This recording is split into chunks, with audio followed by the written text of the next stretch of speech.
What's up guys, I'm Olivia. And I'm Kyle. And we're Drivin and Vibin. Today we're going to be discussing some of the challenges that we faced whenever transitioning to RV life. While there is so much upside to this lifestyle, it definitely comes with its unique set of struggles. So stay tuned.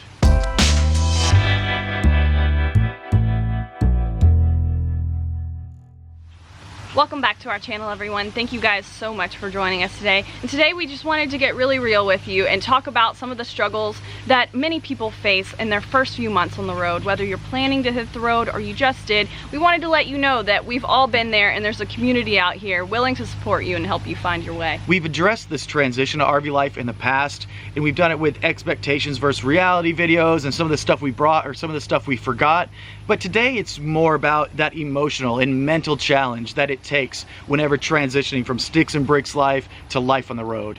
Yeah, so we just kind of wanted to share some of our experiences with you and things that we have found help make that journey a little bit easier, because you are leaving behind everything you knew. You're probably moving out of your house, leaving your old job, leaving your friends and family behind. And if you've made that transition, that is a super brave step to take. The first topic we really want to touch on is setting realistic expectations. We spent an entire year preparing before we hit the road. We watched so many YouTube videos, we read so many articles, but still our expectations were off as far as the actual experience went once we hit the road. Yes, we were so prepared in so many ways, and it helped us be ready for certain challenges we might face, but we also ran into a lot of surprises too along the way that we didn't really expect. We lived the first month like it was vacation, but that is not a sustainable way to live. And that's a common misconception that so many who live a life outside of nomadic life look upon us and think that, you know, this is a life of leisure. But we are here to tell you that struggles exist no matter what. Yes, we are not on a permanent vacation. We do things that everyone else does too. We still have to pay bills, we still have to work, keep up with the laundry, you know, do dishes. We do lots of regular life stuff all the time, and our problems don't disappear once we get on the road, and we're not immune to stress and struggles. And on top of that, we have to be aware of where we're going to dump the waste that we create. It doesn't just go to a sewage system. And we have to be aware of all these unique situations that life on the road has. So really adjusting to that took, I would say, a mental toll on us individually, and it probably created some stress in our relationship too. Yeah, for sure. It's like you're having to kind of rework your daily routines. You're having to be aware of new things. You're learning how your rig works. You're learning your limitations. So all of that can be kind of stressful, but overall it is such a wonderful opportunity for all the amazing experiences we can have as well. But it's just realizing that you do have to make some sacrifices to have those awesome experiences and see those beautiful places that you see in all those photos. And I would say that of all the topics we talked about today, this one really evens itself out within the first few months. That's getting those expectations back on par just happens naturally after you really hit the road. Next up is really something that we have to be constantly focused on, and that is being open to the journey. Yes, so being flexible to change has been really, really important to us, because we found as soon as we make a plan, the whole universe conspires to make sure it doesn't happen. So being able to adapt quickly and not have too many set schedules that we have to stick to, because we found that to be pretty limiting if we wanted to move on earlier than expected or extend our stay somewhere, or sometimes things just happen and you have to deal with them in the moment. We had a commenter give us a question earlier this week, and he really asked us what we felt our responsibility is to portray, you know, the darker side of RV life or the challenges that we face and how it's not all roses. And that's so true, but I would say it really is right in alignment with just life in general, as far as we are constantly having challenges that we have the opportunity to face however we want to face them, and being open to the journey and just realizing that we can gain wisdom from these challenges. Yes. Is a big thing for us, and it's no different from life on the road or sticks and bricks life in that sense. We believe that our mindset is everything. We definitely share the struggles we face and things that happen when the truck breaks down, when the water tank has a leak.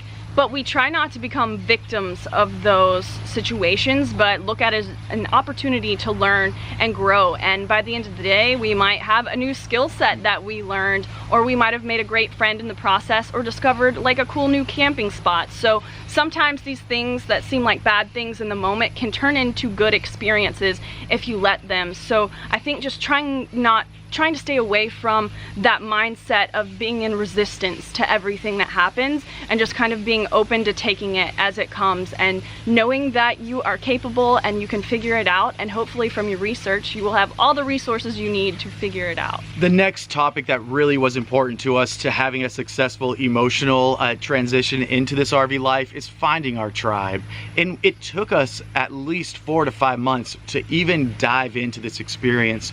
For us, joining the Escapers was really the doorway into the community of nomads. That was really a turning point for us. We didn't know how big the community was out here. We didn't know we needed a community out here. We thought, you know, oh, it's just us doing our own thing. But once we got into a big group of like-minded individuals that shared the same experiences and struggles as us, and had been doing it longer than us, and could teach us about boondocking and all of these things, like, we grew exponentially in that time, and we realized we had really been craving that sense of community and friendship. And once we found that, I mean, we've kept in touch with these friends for multiple years now. We've met up all over the country, and we continue to learn from each other. And the community that we created and that we dove into in our nomadic life is, in all honesty, larger than the community we had in Sticks and Bricks life. It is amazing that it is such a strong and tight-knit community from coast to coast. Yes, and from that first kind of meeting with other nomads and them inspiring us to create our YouTube channel, we ended up creating a whole other online community, and we have the Vibe Tribe, and you guys are just amazing and make like this sense of community. Even when we are away from everyone and we haven't seen any of our friends in a while, we always have you guys there, like, supporting us and cheering us on, and that's an amazing feeling to have. Yeah, because it's not only in the digital world, it then comes over to the physical world, and we get to meet you guys in person across the country. So and we try to meet up with you guys whenever possible. So when you come through town, be sure to give us a shout, because we love meeting members of the Vibe Tribe, and we've made so many great friends that way. So the last and probably most important topic as far as this emotional journey is concerned is nurturing our relationship,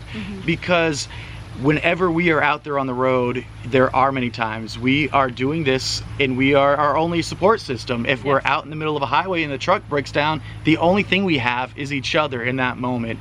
So we have to make sure we come to the plate strong and ready to tackle any issue. Yes, and because there's a whole different set of struggles and stressors kind of learning the ropes of this new lifestyle, you can tend to like take it out on the person closest to you and that you love the most.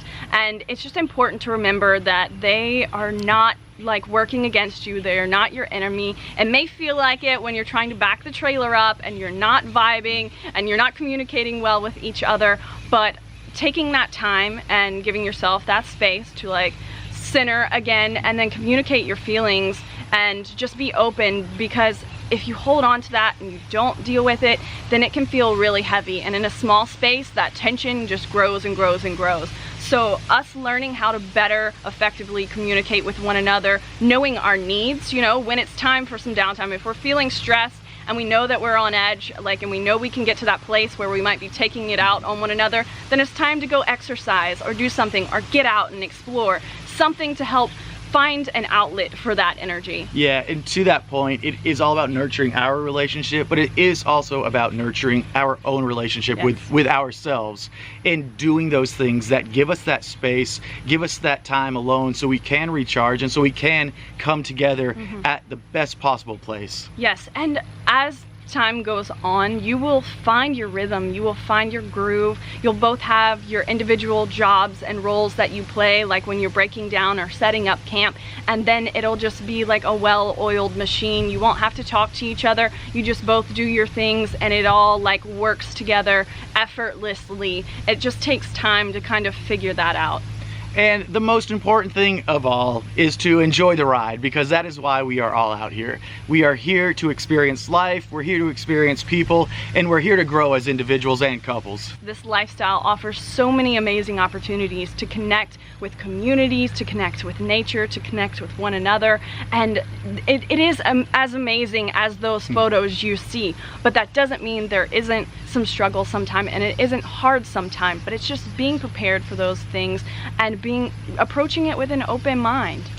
And I even find that because we took this leap and because we have had these experiences, when we come back to be with our family, we can offer up the best part of ourselves to our family. Yes, I feel like this journey has allowed me to become the person I've always wanted to be. Believe it or not, just a few short years ago, I could never have made eye contact with someone while talking. I barely spoke at an audible level, just so shy, so insecure. I would have never been brave enough to put myself on camera and put myself out there in the world and meet strangers, you know, that we messaged on Instagram one time out in public and go have dinner with them and have an amazing time. So I have really opened myself up to allow these amazing experiences to come right to me and to us, and so I'm super grateful for all that I have learned along the way. And I don't think downsizing and being in a tiny space and some of the luxuries that we've had to sacrifice, they don't even matter to me anymore because of how much that we have gained. So we would love to hear your take on this as well. Let us know some of those emotional successes and struggles that you've had from transitioning, or some of the ones that you're afraid that you will face once you make that transition. Yes, and let us know how you have learned to deal with those struggles and how to cope with the stress, or where you found support. So thank you guys so much for tuning in today, and we will see y'all later on. We'll see you next time.